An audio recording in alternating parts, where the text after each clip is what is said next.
In this tutorial, we're going to look at where you can find images to put on your blog post. One of my favorite places to go for images is Flickr.com. Flickr is Flickr.com, and that's where I'm at on this page here. To use Flickr, you have to set up a free account. So you need to do that first. And then once you're on Flickr, to find pictures that you can use on your blog, from the Explore drop-down option, choose Creative Commons. Creative Commons is just a license that's been applied to these photos that can be used on blog posts. But there's different levels of license. So before you start using these, I encourage you to read the definitions of these different types of license over here on the right hand side. The ones that can be used most freely is the attribution license. You can use these. You can actually change these. Meaning you can crop them. It's called a derivative, so they allow you to do derivatives on these images. You can add text on top of them, etc. So these are the most flexible, and I'll encourage you actually to use it from this group. The other ones are certainly other options. You can't do any changes of this one, attributes, no derivatives license. There's several groups where you can't do any commercial work. So if you ever plan to monetize your blog, you probably want to stay away from these two groups. If you know you'll never do that,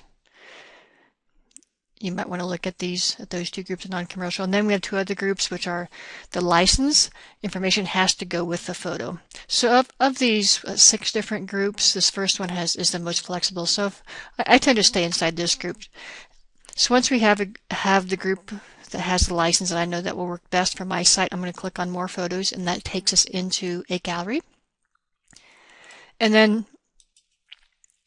here in the search box, you'll put in a word or words or phrase of what type of images you want to pull up. So let's say I don't know, I want to find all snowflake images.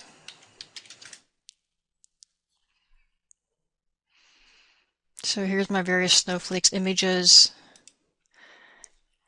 multiple pages, etc. When I find one that I potentially like, I can click on it. It will open that image up in a different window. I'm sorry, it will open that image up and show who the photographer, etc. of that particular image. Now, if I wanted to share this on my blog, there's a share option right above the image. And if I'm using, say, a WordPress blog, I'm going to click on More Ways to Share and choose WordPress.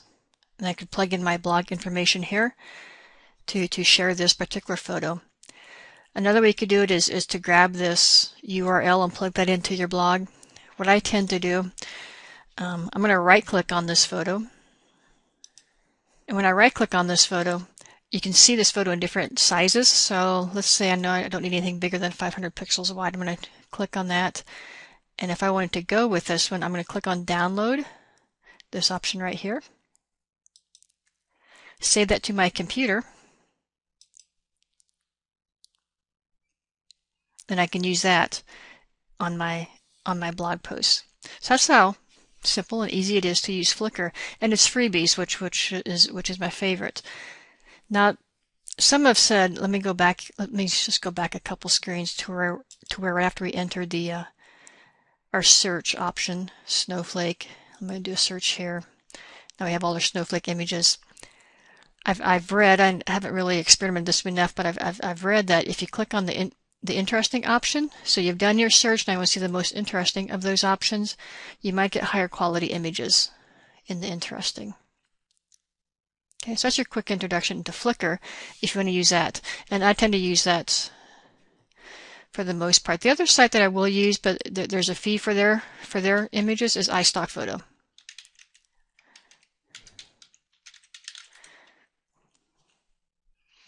And very similar, you need an account to get in, and then you can search for different things. Let's do a snowflake option here. Here you have different types of files you can search for. Let's just go with photos, but they also have video, audio, etc. And here's a snowflake images. Now the difference here is if I was to choose one of these,